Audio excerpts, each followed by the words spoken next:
યુગની માંગ પ્રતિભા પરિષ્કાર ભાગ 2। આ પુસ્તક લેખક વેદમૂર્તિ તપોનિષ્ઠ પંડિત શ્રીરામ શર્મા આચાર્યજી દ્વારા લિખિત છે। ઓડિયો 7। ઇતિહાસ સાક્ષી છે કે જ્યારે જ્યારે જે વર્ગોએ જે કામમાં પરાક્રમ બતાવ્યું છે તેમાં સફળતા મેળવી જ છે। અગ્નિ અને ચક્રની શોધ એની પ્રથમ શોધ હતી, જેનાથી અનેકાનેક સાધનો અને વાહનોની શોધ શક્ય બની। ક્યારેક તેણે ખેતીવાડી, પશુપાલન, વસ્ત્ર નિર્માણ, ભવન નિર્માણ, વ્યવસાય વગેરે ક્ષેત્રોમાં પ્રગતિની નવી દિશાઓ ખોલી હશે। ભાષા અને લિપિની શોધ તે યુગની અતિ મહત્વપૂર્ણ શોધ હશે। ધર્મ, સમાજ અને શાસનનું સંગઠન તે લોકોની મોટામાં મોટી સફળતા હતી કે જેઓ વાંદરાની જેમ રખડતી ભટકતી જિંદગી આદમકાળ જેવી હાસ્યાસ્પદ સ્થિતિમાં ગુજારતા હતા। વૈજ્ઞાનિક શોધોથી સજ્જિત દુનિયા જ્યારે ઘડવામાં આવી ત્યારે તો માનો કે પ્રકૃતિ ઉપર વિજયના નગારા જ વાગવા લાગ્યા। હવે તો એવા અણુ આયુધોના જથ્થા જમા થવા લાગ્યા છે જેનાથી સૃષ્ટિની આ સુંદર કારીગરીને જોતામાં ધૂળ બનાવી આકાશમાં ઉડાડી દે તથા અહીંના પ્રાણી અને વનસ્પતિ જગતના તમામ સભ્યો સર્વથા અદૃશ્ય થઈ જાય। આ રીતે મનુષ્ય ભગવાનનો સમર્થ સહયોગી પણ બની શકે છે અને મોટામાં મોટો હરીફ પણ। તેની આ ચેતના શક્તિના નામે ઓળખાતી શક્તિ કોઈ પ્રચંડ સંકલ્પ બળના વશમાં છે અને તેના આધારે કઠપૂતળીની જેમ નાચતી રહે છે। તેના જ વધારા ઘટાડાથી માણસ ક્ષુદ્ર કે મહાન બને છે। તે ઉચ્ચ સ્તરીય બનતો માનવ દેવ નીચલી કક્ષાએ જતા દૈત્ય બની જાય છે। દૈવી શક્તિથી ભરેલા વ્યક્તિ જ સિદ્ધ પુરુષ કે દેવ માનવ કહેવાય છે। બુદ્ધિમત્તા, પ્રતિભા, વ્યવસ્થા, રચના, પરિવર્તન વગેરેના અનેક પ્રયોગ જ્યાં ત્યાં થતા રહે છે તથા તેના પ્રયોગકર્તાને બળવાન, મહાબળવાન કહેવામાં આવે છે। પરંતુ એ ન ભૂલવું જોઈએ કે સમય, ક્રિયાકલાપ, નિર્માણ અને સફળતાની જન્મદાતા તે સંકલ્પ શક્તિરૂપ પ્રાણાગ્નિક છે, જે નાની ચિનગારી વધતા દાવાનળનું રૂપ ધારણ કરે છે। ઉત્થાન અને પતન તેના જ બે વિચિત્ર રમકડા છે। જે દિવસોમાં ઇંગ્લેન્ડ પર જર્મની દ્વારા રાત દિવસ ભયંકર બોમ્બ વર્ષા અટક્યા સિવાય ચાલી રહી હતી, ત્યારે બધાને એવું લાગતું હતું કે ઇંગ્લેન્ડનું પતન હાથવેતમાં છે। આ ઘોર નિરાશાના સમયમાં પણ તે દેશના વડાપ્રધાન વિન્સ્ટન ચર્ચિલ આત્મવિશ્વાસપૂર્વક એમ જ કહેતા હતા કે રશિયા અને અમેરિકાનું ચાહે તે થાય, ઇંગ્લેન્ડની નિશ્ચિત જીત જ હશે।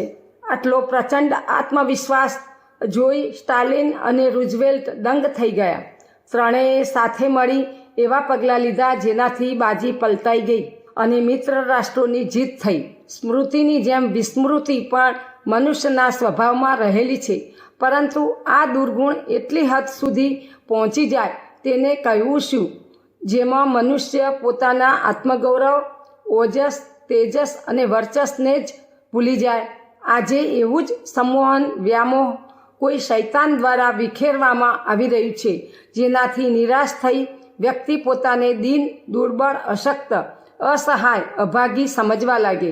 જો તેને પોતાની જીવનશક્તિ પર વિશ્વાસ હોય તો તે મુશ્કેલથી મુશ્કેલ વિઘ્નોને પડકારીને ન જાણે ક્યાંથી ક્યાં પહોંચી ગયો હોત।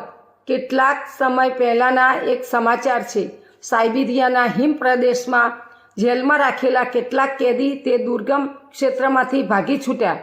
લગભગ 4000 માઇલના અતિ દુર્ગમ, ખોરાક ન મળે તેવા ક્ષેત્રને પાર કરી કોઈપણ રીતે ભારત પહોંચવાનું દુઃસાહસ તેમણે કરી બતાવ્યું। ત્યારબાદ તેઓને તેમના દેશ પોલેન્ડમાં માન સહિત પહોંચાડવામાં આવ્યા। અગણિત આંદોલનોના પ્રણેતા પોતાની લગનને સાકાર બનાવીને જ રહ્યા છે। તેની પાછળ સુયોગ અને સહકારનો એક ભાગ જરૂર હોઈ શકે, પરંતુ મુખ્યત્વે આત્મવિશ્વાસના આધારે જ તેમને સફળતા મળી છે। પ્રગતિનું માળખું તેના પર જ ઊભું થાય છે। સાધનો અચાનક નથી મળી જતા। તેના માટે પોતાની જાતને એટલી પ્રખર અને પ્રામાણિક સિદ્ધ કરવી પડે છે કે સ્વેચ્છાએ સહયોગની વર્ષા થવામાં કોઈ કમી ન રહે। આત્મવિસ્મૃતિના કાદવમાંથી બહાર કાઢીને મનુષ્ય સમુદાયના એક વર્ગને આજના દિવસોમાં બળ પ્રતિભાના માલિક બનાવવાના છે. આ પ્રયાસને સર્વોચ્ચ પ્રાથમિકતા આપવાની છે, કારણ કે આ દિવસોમાં કેટલાક અત્યાધિક મહત્વપૂર્ણ કાર્ય કરવા માટે દૈવી ચેતના કોઈક સમર્થોની રાહ જોઈ રહી છે. મનુષ્યના સ્વભાવ પ્રચલનમાં નરક જેવા દુર્ગંધિત કચરાને હટાવવા માટે એવી પ્રવૃત્તિ કરવી જોઈએ જે તોફાન બનીને વરસે અને જે પાડી દેવાનું કામ છે તેને પૂર્ણ કરીને જ રહે. સર્જને એટલું એ પ્રકારનું કરવાનું છે, માનો ખંડેરોને પાડી તેના સ્થાને નવેસરથી ભવ્ય સદન ઊભું કરવાનું છે. તેના માટે વાદળો જેવા સશક્ત સમુદાયની જરૂરિયાત છે, જે તપતી ધરતીને પોતાની વર્ષાથી જળબંબાકાર કરી દે, ધરતી પર લીલું ઘાસ ઉગાડી તેને મખમલી હરિયાળીથી મઢી દે. આ યોદ્ધાઓ જ્યાં સુધી આગળ નહીં આવે ત્યાં સુધી દરિદ્રતાનો સામનો થઈ શકે તેમ નથી, અને ન તો બીમારી કે નિરક્ષરતાથી છુટકારો મળશે. સૈનિકોનું શિક્ષણ, વિદ્યાલય, વ્યાયામશાળાઓ, કલા કેન્દ્રોની ખોટ નથી, પરંતુ દુર્ભાગ્ય એ વાતનું છે કે પ્રતિભા પરિષ્કારની વ્યવસ્થા ક્યાંય નથી. આ માર્ગમાં મુશ્કેલી એક એ પણ છે કે પ્રાણચેતના અંતઃકરણની અંદરથી મળતી નથી, પરંતુ તેને ઊંડી ગુફામાં જ જઈ ખોદી કાઢવાના સાધનોનો એક પ્રકારથી સર્વદા અભાવ થઈ ગયો છે. આ ખોટથી બીજા કોઈ ક્ષેત્રનો વિકાસ ભલે થઈ જાય, પરંતુ પ્રચંડ પ્રતિભા સંપન્ન વ્યક્તિઓના દર્શન નહીં થઈ શકે કે જેઓ નવયુગની મહત્વની જરૂરિયાતોને જોતા અન્યાય સાથે લડવા અને સર્જનને સાકાર કરવામાં પોતાના પુરુષાર્થના દર્શન કરાવે. આજના દિવસોમાં આવા મહામાનવોનું સુઘડ વ્યક્તિત્વ અને પ્રતિભાવાનોની પ્રતિભા શોધી કાઢવાની પ્રક્રિયા પૂરી કરવાની છે. પ્રતિભા એટલે તેજસ્વીતા, પ્રતિભા એટલે તપશ્ચર્યા. મનુષ્ય અન્ય જીવોથી જુદો છે. તેની શારીરિક રચના એટલી અદ્ભુત છે કે તે કલા કૌશલના ક્ષેત્રમાં ન જાણે શું શું ચમત્કાર બતાવી શકે છે. તેનું બુદ્ધિ સંસ્થાન એટલું અદ્ભુત છે કે સાધન સુવિધાની શું વાત, પરંતુ તેને બુદ્ધિના પરિણામે વૈજ્ઞાનિકના રૂપમાં પ્રકૃતિના રહસ્યોદ્ઘાટન તથા પ્રાણી જગતના ભાગ્ય નિર્માતા હોવા સુધીનો દાવો કર્યો છે. વિદ્યા બુદ્ધિથી સંબંધિત અનેકાનેક તત્વદર્શન તેણે બનાવ્યા છે. શાસન તથા સમાજની સંરચના તેની સૂઝબૂઝનું પ્રતિફળ છે. સાહિત્યનો અખૂટ ભંડાર તેના દ્વારા જ રચાયો છે. તેણે જ દૈવી દેવતાની સૃષ્ટિ બનાવી છે. કહેવામાં તો એવું કહેવાય છે કે ઈશ્વરે ભલે સૃષ્ટિની રચના કરી હોય, પરંતુ ઈશ્વર જે પણ રૂપમાં આજે લોકમાનસમાં સ્થાન મેળવી શક્યો છે તે મનુષ્ય દ્વારા જ પ્રતિષ્ઠિત છે. તે દ્રષ્ટિથી તો તે સૃષ્ટાનો પણ સૃષ્ટા થયો કહેવાય ને. કેવું અદ્ભુત છે આ ગળે ન ઉતરે તેવું તથ્ય અને સત્ય. મનુષ્ય સાચે જ મહાન છે. દાર્શનિકોએ તેને ભૂલો પડેલ દેવતા કહ્યો છે. શાસ્ત્રકારો કહે છે કે મનુષ્યથી શ્રેષ્ઠ આ સંસારમાં બીજું કાંઈ જ નથી.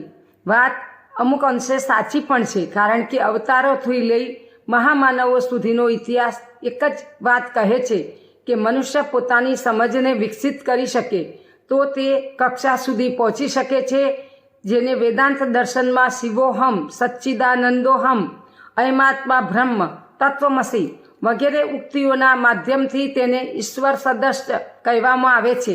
ઈશ્વરનો રાજકુમાર કે પ્રતિનિધિ હોવાનો દાવો તો અનેક મહાપુરુષોએ વારંવાર કર્યો છે. ઈશુને ઈશ્વરના પુત્ર હોવાની માન્યતા મળેલી છે. આ પૃથ્વી અનાદિકાળથી ઉખડ ખાડાઓથી ભરેલી અને અનગઢ જીવજંતુઓનું ક્રીડા સ્થાન રહી હશે. તેને આજની સ્થિતિમાં લાવવા તથા સ્વર્ગાદપી ગર્યસી બનાવવામાં મનુષ્યની કલા કારીગરીની જે મુખ્ય ભૂમિકા રહી છે. વન મનુષ્ય કે નરવાનનની આદમ સ્થિતિમાંથી ઊંચે ઉઠી તેણે પોતાને શુંમાંથી શું બનાવી દીધો તેને જોઈને અચંબો થાય છે. પ્રકૃતિની રહસ્યમય શક્તિઓ ક્યારેક અવિજ્ઞાત રહી હશે, પરંતુ આજે તો એણે પરમાણુમાં રહેલ શક્તિ સ્ત્રોતોને જાણી લઈને અંતરિક્ષમાં સામ્રાજ્ય સ્થાપિત કરવાનો સંકલ્પ કર્યો છે. મનુષ્ય ખરેખર તે જ છે જે કંઈ આ બ્રહ્માંડમાં મહાનથી મહાનતમ થઈ શકે છે.